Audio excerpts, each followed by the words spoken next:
દુકાન બંધ કરી ઘરે પરત ફરતા વેપારીને ઢબોડી નજીક લૂંટી લીધા. બેની કરાઈ ધરપકડ. સિંગવડના સોના ચાંદીના વેપારીની કારને આંતરી મરચાની ભૂકી નાખી લૂંટ ચલાવી. દાહોદ જિલ્લાના સિંગવડ તાલુકામાં મંગળવારની સમ્મી સાંજે લૂંટની ઘટના સામે આવી હતી. ઢબોડી ગામે સોના ચાંદીના વેપારીને નિશાન બનાવી સોનાની ચેનની લૂંટ ચલાવવામાં આવી હતી. જોકે સ્થાનિક લોકોની સતર્કતાને કારણે 2 લૂંટારાઓને પકડી પાડવામાં સફળતા મળી છે, જેઓને પોલીસને હવાલે કરવામાં આવ્યા છે.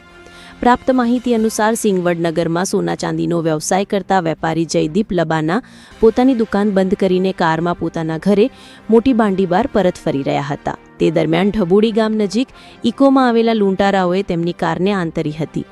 આયોજનબદ્ધ રીતે આવેલા લૂંટારાઓએ વેપારી કંઈ સમજે તે પહેલાં જ તેમની ગાડી પર લોખંડની ટોમી વડે હુમલો કરી કાચ તોડી નાખ્યા હતા. ત્યારબાદ વેપારીની આંખમાં મરચાની ભૂકી નાખી લૂંટની ઘટનાને અંજામ આપ્યો હતો. જોકે હુમલા અને બૂમાબૂમનો અવાજ સાંભળીને આસપાસના લોકો તાત્કાલિક એકઠા થઈ ગયા હતા.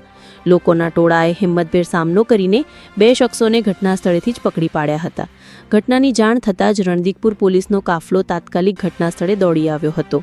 જયદીપભાઈને સારવાર માટે દાહોદ ખસેડાયા હતા.